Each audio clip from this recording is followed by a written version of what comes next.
नमस्कार दोस्तों, YouTube channel अनमोल भावना में आप सभी का स्वागत है। आज हम एक बहुत ही महत्वपूर्ण कहानी लेकर आए हैं रक्षाबंधन की।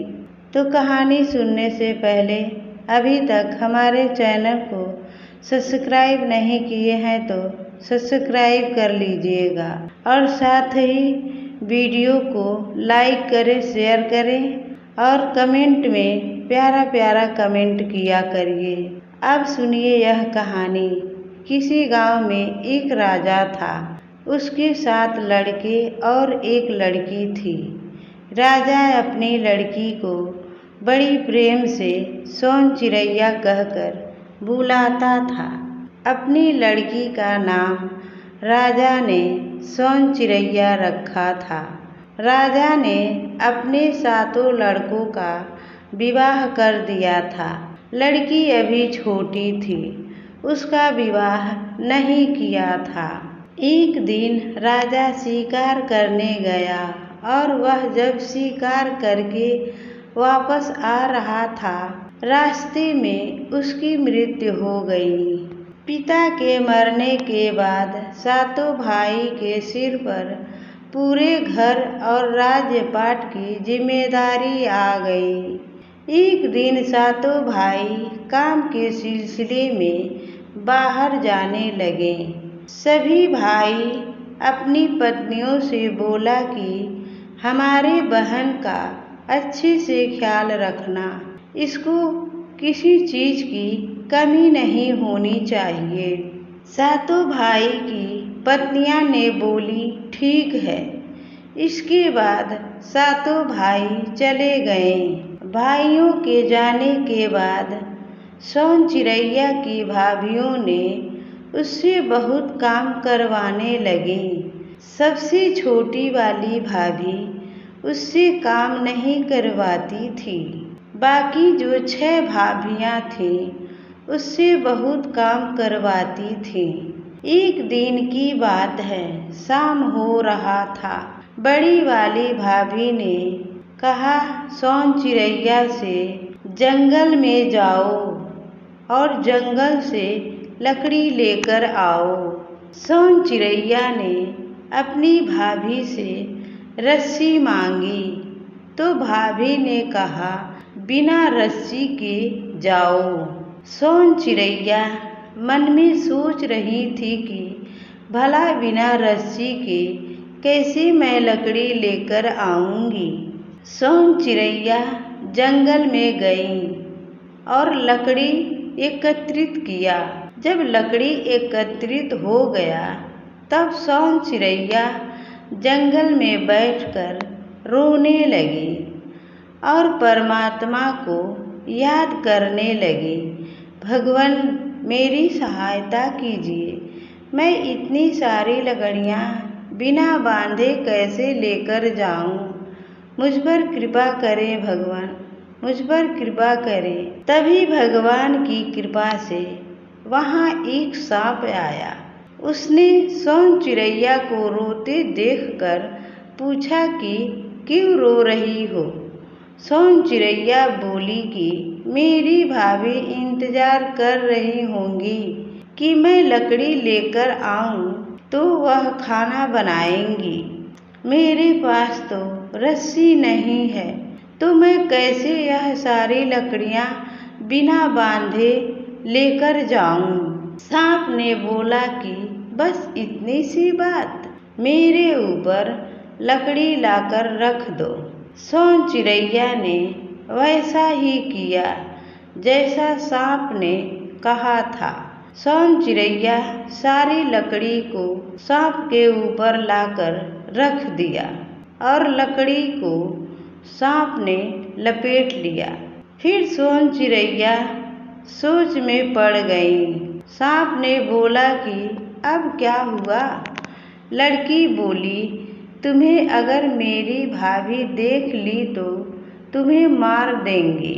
सांप ने बोला कि चिंता मत करो, मुझे लेकर आंगन में छोड़ देना, मैं नाली से निकल जाऊंगा। सोन चिड़ैया ने सांप की बात पर खुश हो गई और उसने घर की तरफ निकल पड़ी। कुछ देर बाद सोन चिड़ैया अपने घर आ गई। उसे घर आने में रात हो गई थी। उसकी देरी से आने के वजह से उसकी भाभी ने उसे खाना नहीं दिया। उसे बहुत मारा पीटा। सोन चिड़ैया बेचारी रोते रोते सो गई। फिर अगले दिन सोन चिड़ैया की भाभी ने एक चलनी दिया और कहा कि जाओ चलनी से पानी लेकर आओ। सोन चिड़ैया नदी के किनारे जाकर पानी भरने की कोशिश कर रही थी, परंतु सारा पानी गिर जा रहा था। सोन चिड़ैया वहीं बैठकर रोने लगी। तभी अचानक एक मेढक आया। वह सोन चिड़ैया को रोता देखकर पूछा कि क्यों रो रही हो। सोन चिड़ैया बोली कि मैं पानी भर रही हूँ, लेकिन सारा पानी चलनी से गिर जा रहा है, क्योंकि चलनी में बहुत सारा छेद है। मेढक ने उसे एक उपाय बताया और बोला कि बस इतनी सी बात। उसने अपने सारे मेढक को बुलाया और कहा कि सोन चिड़ैया, हम सारे मेढक अपने मुंह में पानी भर लेंगे और तुम्हारी चलनी में बैठ जाएंगे। तुम चलनी ले जाकर एक बाल्टी में रख देना। हम सारे मेढक अपने मुंह से पानी बाल्टी में रख देंगे और हम वहां से चले आएंगे। सोन चिड़ैया ने जैसा मेढक कहा वैसा ही किया। जब सोन चिड़ैया की भाभी ने बाल्टी में पानी भरा देखा तो वह सोचने लगी कि सोन चिड़ैया चलनी से कैसे पानी लेकर आई। फिर उसकी भाभी हर रोज ऐसा ही उटांग पटांग कुछ न कुछ काम करने के लिए देती थी। अगले दिन की बात है। सोन चिड़ैया की भाभी ने सोन चिड़ैया को एक काला रंग का कंबल दिया और बोला कि जाओ, जब तक यह कंबल सफेद ना हो जाए घर लौट के मत आना। सोन चिड़ैया बोली, ठीक है भाभी। सोन चिड़ैया कंबल लेकर चली जाती हैं और नदी के किनारे बैठकर उसे धोती हैं। सोन चिड़ैया उस कंबल को धोती गई, परंतु वह सफेद होता ही नहीं। सोन चिड़ैया 2 दिन हो गया था, बिना कुछ खाए पिए बैठी रही और फूट फूट कर रो रही थी। उस समय उसकी कोई मदद करने नहीं आया। तभी उसके सातों भाई नदी के पास वाले जंगल से होते हुए बाहर से लौटकर आ रहे थे। सातों भाइयों को किसी लड़की की रोने की आवाज सुनाई दी। वे नदी के किनारे पहुंच गए।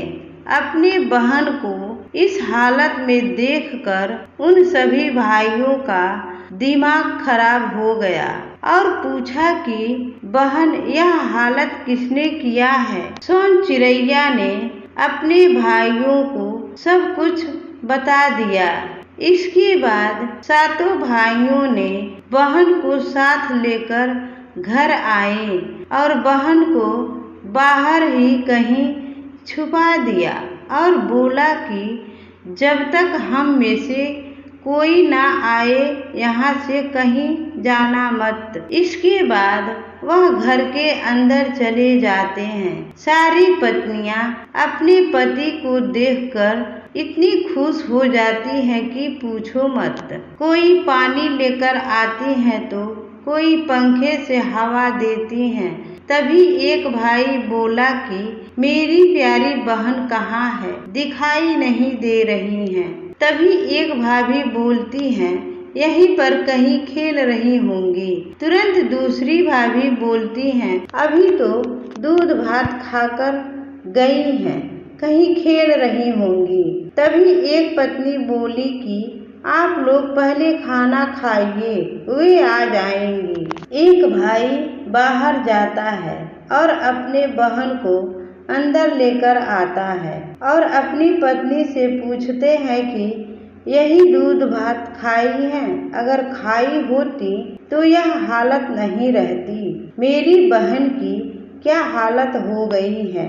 सारी पत्नियां कुछ नहीं बोलती हैं। तब सोन चिड़ैया बोलती है कि सबसे छोटी वाली भाभी ने कुछ नहीं किया है, बाकी सारी भाभी ने बहुत सताया है और काम करवाया है। सारे भाई ने मिलकर अपने पत्नियों को घर से बाहर निकाल दिया और सबसे छोटी वाली पत्नी रह गई। उसके बाद सारे परिवार मिलकर राजपाट करने लगे और खुशी खुशी रहने लगे। तो कहानी यह आप सबको कैसी लगी कमेंट बॉक्स में ज़रूर बताएं और साथ ही हर हर महादेव अवश्य लिखें।